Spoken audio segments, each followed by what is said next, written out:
Exercice 35, page 85. Alors allons-y. 35, page 85.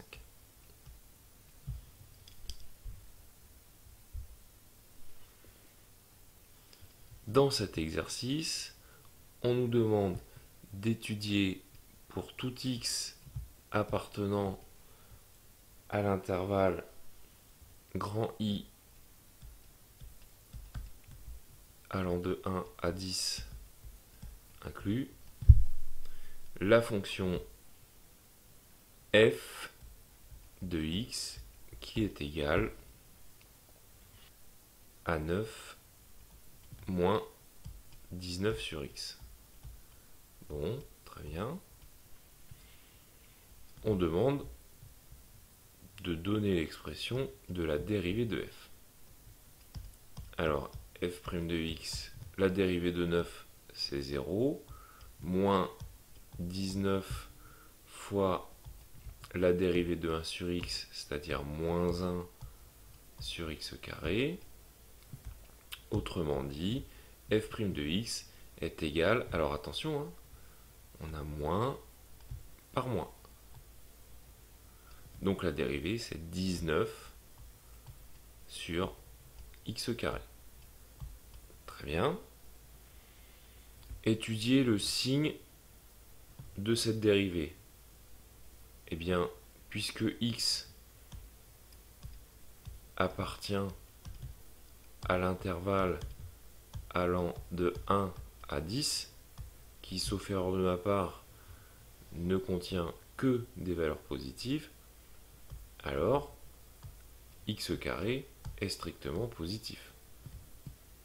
Ce qui veut dire que la dérivée de f' de x, est elle aussi strictement positive. Puisque 19 est un nombre positif, un quotient de nombre positif donne un nombre positif. Construisons le tableau de variation. Alors la tablette graphique, ça va pas être triste encore, donc allons-y. Donc x, f' de x et f de x. Alors voyons. Donc c'est les traits qui sont les plus difficiles à faire. Ah, voilà. Allez, on s'en est pas trop mal sorti. Donc, petit x, qu'est-ce qu'il fait dans la vie? Eh bien, il va de 1 jusqu'à 10. La dérivée, quoi qu'il arrive, est strictement positive. Donc, on a une courbe représentative qui est strictement croissante. Il n'y a plus qu'à calculer l'image de 1 par la fonction f. Donc, en remplaçant x par 1, ça vous fait, je vais le faire en dessous, hein, f de 1, ça fait donc 9, moins 19 sur 1, c'est-à-dire 9 moins 19, 9 moins 19, ça fait moins 10. Donc moins 10 ici. Et pour l'image de 10, eh bien on recommence.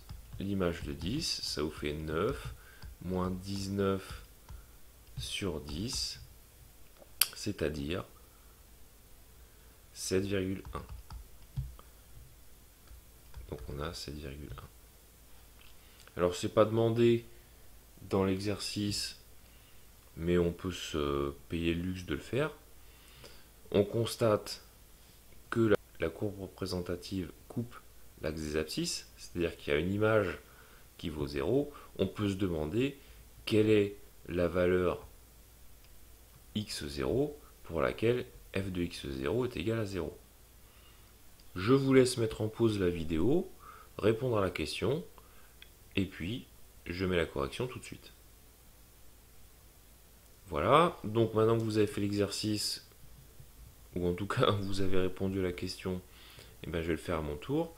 On cherche une valeur x0 telle que f de x0 est égal à 0. C'est-à-dire que j'ai 9 moins 19 sur x0 qui est égal à 0. Donc on peut écrire par exemple que 19 sur x0 est égal à 9. avec un produit en croix, puisque 9 s'écrit 9 sur 1. Avec un produit en croix, je peux par exemple écrire que 9x0 est égal à 19 et que x0 est égal à 19 neuvième. Voilà, j'ai répondu à la question. Cet exercice est bien entendu terminé.